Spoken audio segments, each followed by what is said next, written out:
हाम्रो देशमा प्रकृतिलाई खुसी बनाउन र धन्यवाद दिनको लागि एउटा अनौठो पर्व मनाइन्छ।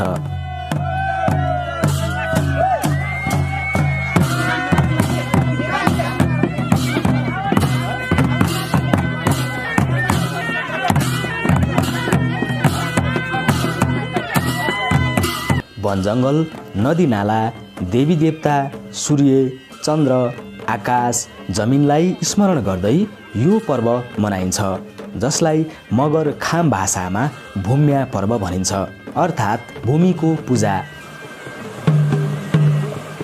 मगर समुदायको मुख्य पर्व भूम्या 18 मगरात अन्तर्गत रोल्पा, रुकुम, सल्यान, पाल्पा, दाङ लगायत धौलागिरी अञ्चलका केही जिल्लाहरूमा धुमधामका साथ मनाइन्छ।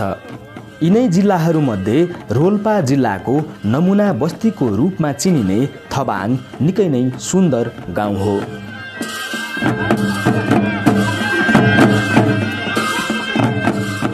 आदिवासी जनजाति मगर जातिको मौलिक संस्कृति, वेशभूषा, खाम भाषा र जीवन पद्धति यस क्षेत्रका बहुमूल्य गहनाहरू हुन्। कला र संस्कृतिले मात्र नभई प्राकृतिक सुन्दरताले पनि उत्तिकै धनी छ थबाङ र यसै थबाङ गाउँको शिरमा पर्ने सुन्दर पहाडको नाम हो जलजला।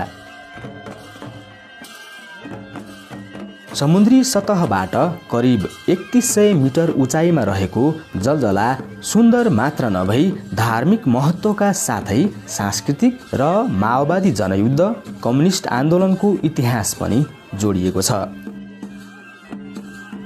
मगर समुदायको बाक्लो बस्ती रहेको थबाङ गाउँमा सबैभन्दा ठुलो पर्वको रूपमा भूम्या पर्व मानिन्छ।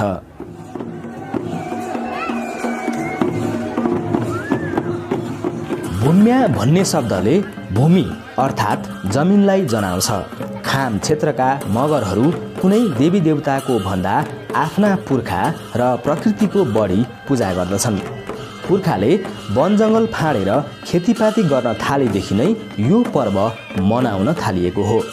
भूमिको पूजा गरेपछि भूमि देवता अर्थात् प्रकृति खुसी हुने र अनिकाल नलाग्ने, पृथ्वीमा कुनै पनि प्रलय नआउने, मूल देवता भूमिलाई खुसी बनाएपछि पृथ्वीमा सुख शान्ति छाउने जनविश्वासका साथ यो पर्व मनाइन्छ।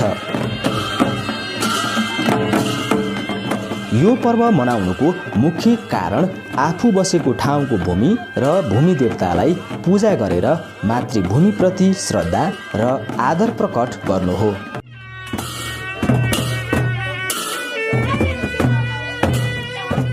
भूम्या नाच्ने ठाउँलाई नागोपो भनिन्छ। नागोपोमा अग्रज बुढापाकाहरूद्वारा जेठ महिनाको मसान्तको पहिलो दिन भूम्या पर्वको उद्घाटन भइसकेपछि गाउँका तरुणा तन्नेरीहरू बाजा गाजा बजाउँदै जिल्लाकै सबैभन्दा अग्लो पहाडमा बुकी फुल टिप्न जान्छन्। यात्रा लामो र उकालो हुने भएकोले युवा युवतीहरू घरबाटै पानी, अर्नी पानी अर्थात् नास्ता खानेकुरा लिएर गएका हुन्छन्। सगुन स्वरूप जाँड रक्सी पनि बोक्ने गरिन्छ। उक्त फुल टिप्न जाने परम्परालाई मगर भाषामा नोगो जाने पनि भनिन्छ।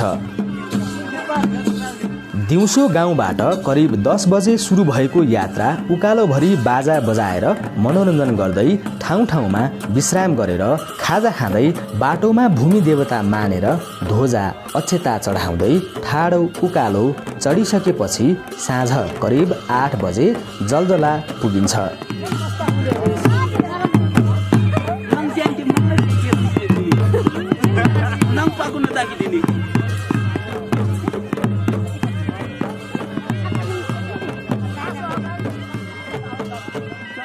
अर्को दिन बिहानै उठेर उच्च स्थानमा पाइने रङ्गी बिरङ्गी बुकीको फुल टिप्नका लागि सबैभन्दा उच्च स्थानमा रहेको भिरपाखामा जाने गरिन्छ।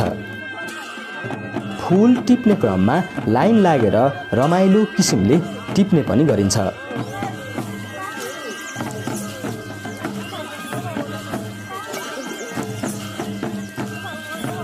अप्ठ्यारो ठाउँमा मात्र फुल्ने यो फुल कसले बढी टिप्न सक्छ भनेर प्रतिस्पर्धा गर्दै टिपिसकेपछि सल्लाहको हाँगा काटेर मुर्ला बनाउने र त्यसमा ध्वजा बाँधेर बाजा बजाउँदै नाचगान गर्दै गाउँ फर्किन्छन्। बुकीको फुल टिपेर फर्कने क्रममा बाटोमा महिलाहरूले न्याउली चराको भाकामा गीत गाउँदै फर्किने चलन रहेको छ।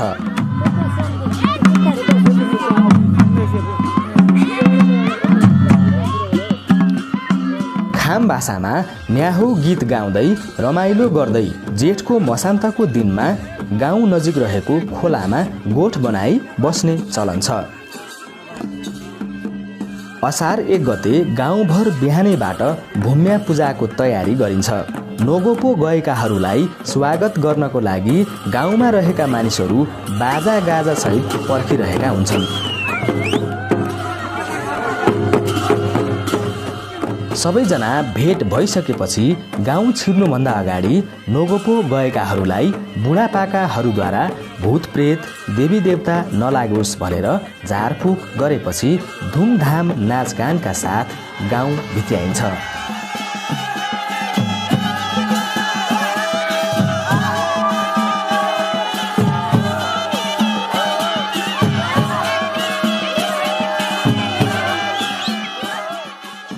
नाचगान गर्दै गाउँको मध्यभाग पुगेपछि आफूलाई मन परेकी युवतीको हात समाएर दौडिने चलन पनि छ।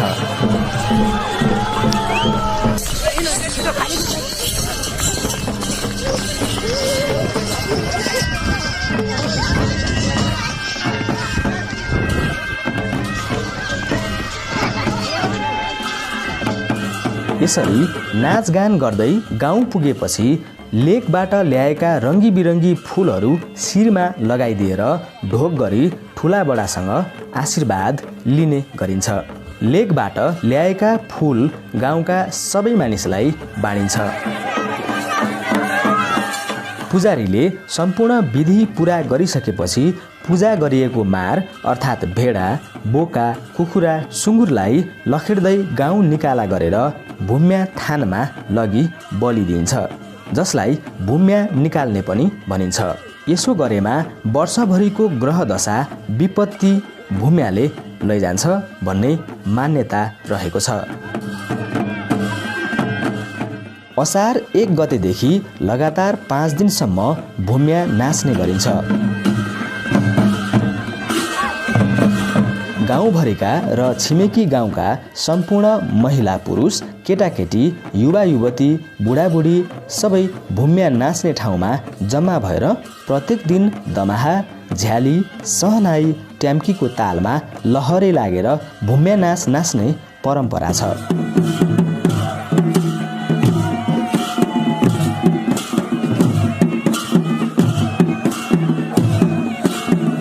18 मगरात क्षेत्रका मगर समुदायमा प्रचलित वेशभूषा महिलाहरूले मखमलको चोलो, छिटको, लुङ्गी, पहेँलो पटुकी, मखमलको गादा, नाक कान घाँटीमा चाँदी तथा सुनका गहनाहरू, मुङ्गा एवं पोतेका मालाहरू लगाएर हरियो, रातो, पहेँलो विभिन्न रङका पछ्यौरामा चिटिक्क परेका हुन्छन् भने पुरुषहरू घरमा तयार पारिएको घरेलु कपडाको छड्के मखमलको भोटो, घरमै तयार पारिएको पटुकी, शिरमा टोपी, घरमै भेडा तथा भाङ्गोबाट तयार पारेको कपडाहरू लगाएर कम्मरमा छड्के खुकुरी भिरेर चिटिक्क परेर नाच्ने गरिन्छ।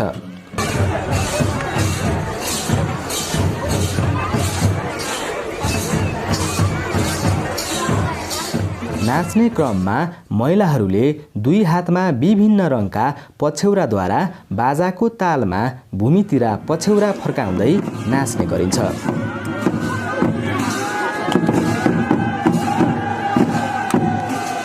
यदि कोही कसैमा वर्षदिनभरिको अवधिमा टोल, छिमेकी एवं आफन्तहरू र परिवारजन बीच कुनै रिस राग पलाउन गएको रहेछ भने त्यसलाई मेटाएर प्रेम र सद्भाव वृद्धि गर्न पनि यो पर्व मनाइन्छ।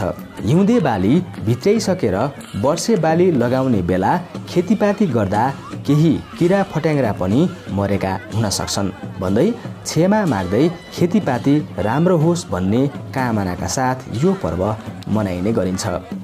बालीनालीमा किरा नलागोस्, बाढी पहिरोले नोक्सान नगरोस् भनेर भूमि, वनजङ्गल, सूर्य, चन्द्रको पूजा गर्ने चलन छ। 22 तालमा नाचिने भूम्या नाच आपसी भाइचारा, स्नेह, सम्बन्ध, सदाचरण आदि गुण अभिवृद्धि गरी भगवान र संस्कृतिप्रति श्रद्धाभाव जागृत गर्न यस्ता चाडपर्वहरूको ठुलो महत्त्व छ।